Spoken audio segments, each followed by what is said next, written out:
makronutrien. Nah, ada dua unsur yang paling menentukan pertumbuhan atau perkembangan tanaman, yaitu nitrogen dan fosfor. Kalau tumbuhan kebanyakan nitrogen, nanti vegetatifnya yang akan berkembang pesat gitu ya.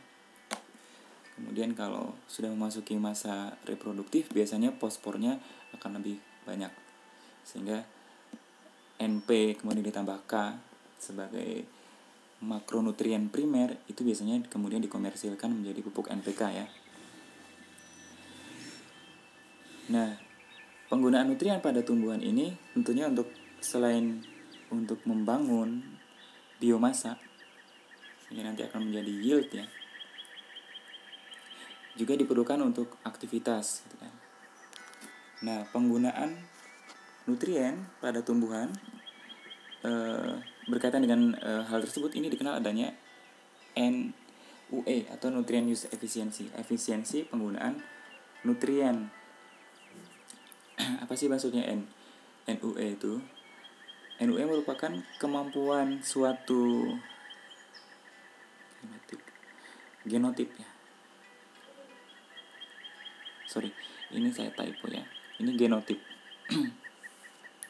Kemampuan suatu genotip atau kultivar itu semacam subspesies kalau di hewan. Ya, kemampuan suatu tumbuhan untuk memperoleh nutrien dari mediumnya. Mediumnya bisa berupa tanah atau misalnya air gitu. Dan atau untuk incorporate to utilize. Jadi kemampuan tumbuhan untuk mengambil nutrien dari medium dan menggunakannya untuk menghasilkan tunas atau akar atau biomasa secara umum, atau untuk menghasilkan biji. Kemudian grain itu bulir, fruits, buah, ataupun bagian forage itu misalnya daun. Ini bergantung tumbuhannya sih. Kalau misalnya tebu berarti kan lebih banyak ke stemnya ya biomasanya. Kemudian kalau padi lebih ke grain. Kalau misalnya kol, sawi itu lebih ke forage-nya. Kalau yang buah-buahan kebanyakan adalah yang fruits-nya. Jadi itu NUE. Nah, kalau kalian perhatikan gambar di sebelah kanan, ini contoh NUE pada unsur nitrogen use efficiency. Jadi meliputi 3 proses, ada uptake and uptake efisiensi. Jadi efisiensi pengambilan nitrogen. Kemudian ada efisiensi penggunaan nitrogen untuk fotosintesis dan efisiensi penggunaan N secara umum. Yang pertama adalah efisiensi uptake. Efisiensi uptake itu berarti dari suplai nitrogen yang ada di tanah, kemudian berapa yang diserap. Nah, nitrogen organik inilah yang perbandingan nitrogen organik dengan N supply ini nanti yang akan disebut dengan efisiensi uptake. Belum. Oke. Kemudian setelah itu N organik yang ada di tanah kemudian akan ditransfer ke batang, ke daun, atau ke bagian reproduktif. Nah, efisiensi penggunaan nitrogen itu tujuannya paling tidak ada 2. Yang pertama untuk partisi nitrogen, pembagian nitrogen ke dalam root atau shoot. Ya, jadi ada strategi tumbuhan untuk mempartisi nitrogennya, untuk menyimpan nitrogennya. Apakah banyaknya nanti di akar, apakah banyak nanti di tajuk atau di pucuknya, seperti itu. Nah, biasanya parameter root and shoot ini juga menjadi parameter penting untuk mengukur suatu produktivitas tumbuhan. Nah, yang selanjutnya adalah partisi atau pembagian N ke dalam biji. Kenapa? Karena biji merupakan calon regenerasi dari tumbuhan yang sudah tua, yang akan mati, seperti itu. Nah, itu contohnya efisiensi penggunaan nutrien, baik untuk pembentukan root shoot atau untuk dipartisi ke ke bagian reproduktif, seperti itu.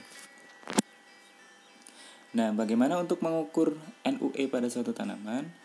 Kalau kalian perhatikan di sini, yang di sebelah kiri, NUE atau nutrient uptake efficiency itu disupport oleh dua proses, yaitu N-uptake dan N-utilize. Ini N-uptake dan N-utilize. Berapa yang diserap dan berapa yang digunakan untuk menghasilkan yield. Yield itu kan berarti yield itu hasil panen ya, kalau berupa karbo atau nitrogen. Nah, kalau lihat gambar yang sebelah kanan, rumus dari NUE, nutrient uptake efficiency, merupakan grain yield, ya, grain yield hasil panen lah ya, per NS, per nitrogen yang ada di tanah.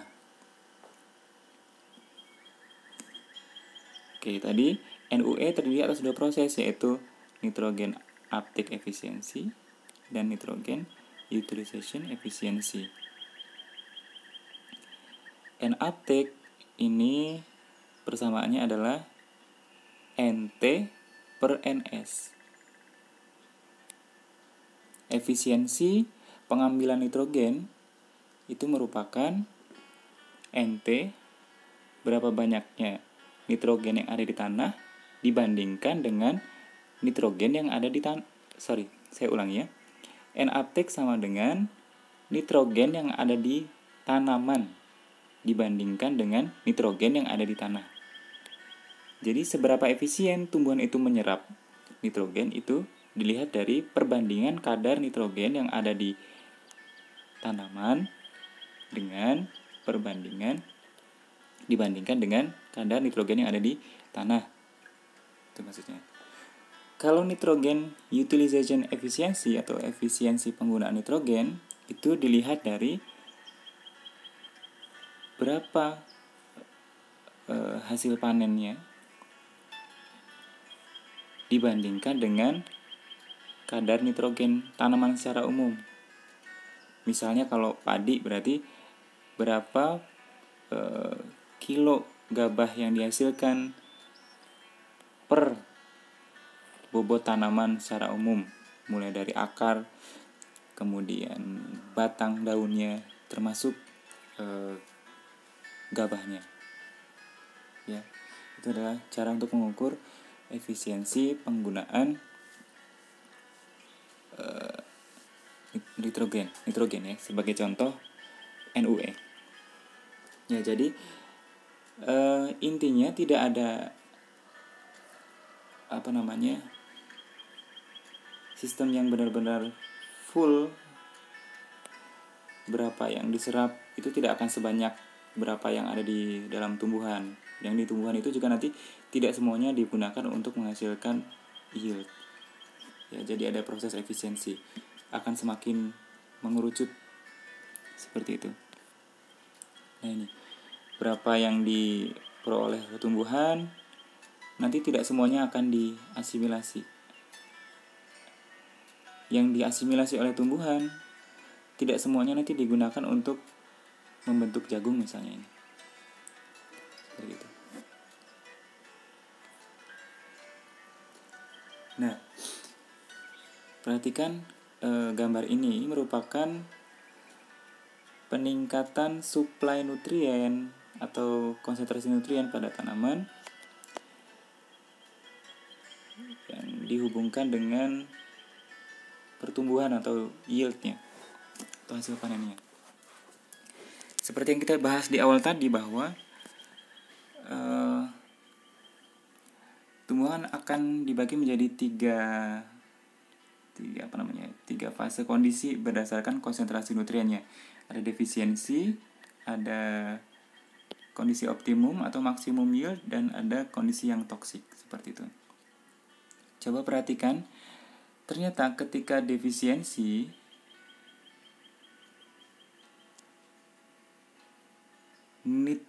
nitrogen atau nutrien use efisiensi atau efisiensi penggunaan nutriennya pada kondisi yang defisiensi itu sangat tinggi, high NUE, tapi menghasilkan yield yang rendah. Paham tidak maksudnya? Ketika kondisi kekurangan, maka tumbuhan akan memanfaatkan dengan sebaik-baiknya nutrien yang ada di tanah untuk diserap menjadi biomasa atau untuk menjadi yield, sehingga tumbuhan akan benar-benar memanfaatkan nutrien yang ada di tanah, sehingga yieldnya juga akan mendukung seperti itu.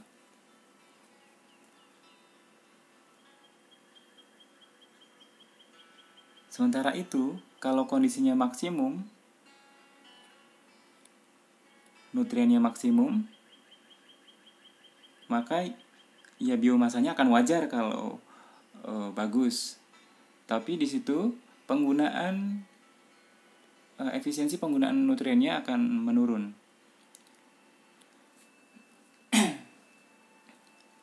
Ini bisa dianalogikan dengan gini.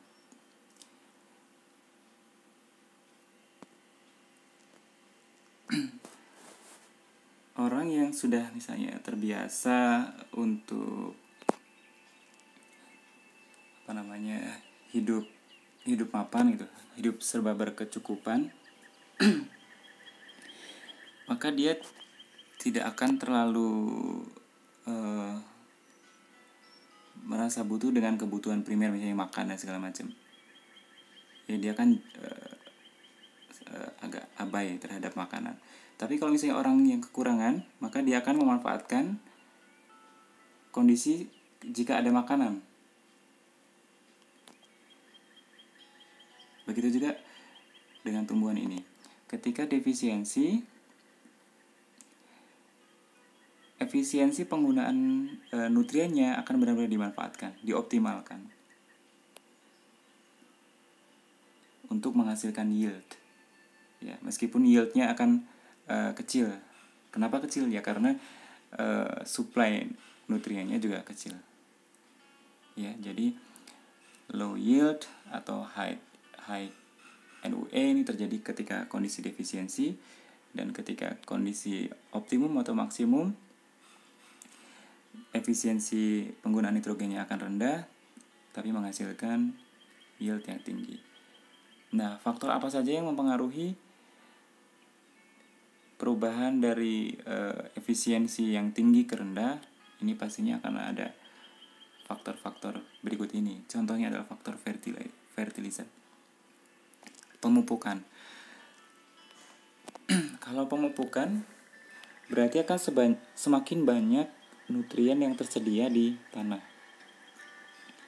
Kalau si tumbuhan ini sudah dibiasakan atau dimanjakan dengan banyaknya makanan, maka si tanaman tersebut akan merespon dengan cara yang menggunakan sewajarnya saja. Efisiensi penggunaan nutriennya akan cenderung kecil. Seperti itu. Faktor-faktor ini lain banyak. Seperti tadi ada jenis kultivarnya atau genotipnya. Kemudian ada panjang akarnya, kemudian ada tidak enzim-enzim yang terlibat, apakah aktif atau tidak, dan seterusnya. Faktor eksternal tadi contohnya ada fertilizer, ada faktor iklim, kemudian ada faktor unsur elemen yang lain, kemudian ada faktor ini tambahan seperti mikoriza tadi, dan seterusnya.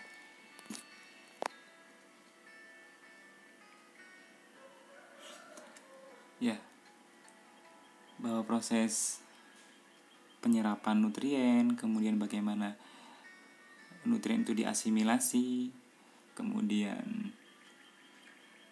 digunakan oleh tumbuhan, itu banyak prosesnya. Tadi paling tidak ada dua tahapan, yaitu tahapan uptake, sehingga nanti di sini ada efisiensi pengambilan nutrien dan efisiensi penggunaan nutrien.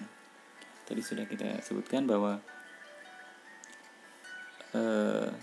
sistem perakaran, kemudian adanya ion-ion atau transporter atau enzim-enzim yang terlibat, adanya simbiosis atau asosiasi dengan mikroba, itu juga akan menjadi faktor yang menentukan nutrien uptake.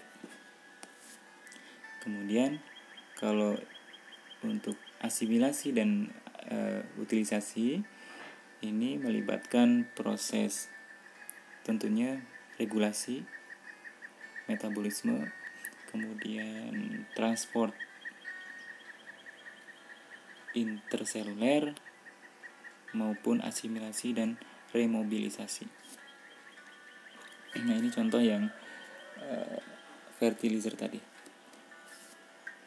Yang di sebelah kiri ini adalah pemupukan secara tradisional dengan menggunakan fosfat inorganik, yaitu PO4 3-, dan ini adalah yield yang dihasilkan. Sementara kalau sistem pemupukannya diubah menjadi dengan menggunakan fosfit, pupuk fosfit atau PO3 ternyata yieldnya meningkat. Kenapa? Karena hal ini berkaitan dengan ini, reaktivitas tanah yang menurun serta aktivitas mikrobia untuk memproses PO3 ini akan berkurang, sehingga ketersediaannya akan tetap banyak di dalam tanah, sehingga nanti yang digunakan oleh tumbuhan juga tetap banyak, sehingga nanti yieldnya akan meningkat. Nah, kalau yang ini, ke yang sebelah kiri, konsentrasi dari mulai pemupukan sampai ke penggunaan itu akan semakin menurun karena adanya reaktivitas dengan tanah dan adanya aktivitas mikrobia. Dan yang terakhir adalah bagaimana kehilangan nutrien pada tumbuhan. Paling tidak ada 3 proses yang menyebabkan hal tersebut. Yang pertama adalah senescence atau penuaan. Contohnya ini pada tumbuhan. Penuaan itu bisa karena memang sudah umurnya, age of the plant, atau karena stres perubahan lingkungan, kemudian oleh faktor-faktor perkembangan tumbuhan juga bisa berpengaruh, atau faktor hormonal, misalnya etilen atau asam jasmonat. Ya, ini pemicunya. Kemudian pada saat senescence, itu nutrien-nutrien dari daun yang sudah tua akan dipindahkan ke jaringan yang masih muda atau yang sedang berkembang, atau ke jaringan yang merupakan jaringan penyimpanan, seperti itu. Jadi nutrien yang hilang bersama dengan daun yang gugur misalnya, itu akan diminimalisir karena sebagian dari nutriennya sudah ditransport atau dialokasikan ke sink yang baru atau organ sink yang baru. Yang kedua adalah leaching loss from plants. Jadi tadi ketika proses mineralisasi akan terbentuk akan terbentuk nutrien yang sifatnya terlarut ya, soluble. Nah, tapi kalau misalnya ada aliran air, maka akan bisa run off, bisa terbawa aliran, atau bisa terbawa aliran ke dasar gitu, atau leaching, atau bisa juga menguap seperti itu. Nah, yang ketiga adalah adanya herbivory. Jadi hewan-hewan yang memakan tumbuhan gitu. Nanti ada kelompok herbivory yang sifatnya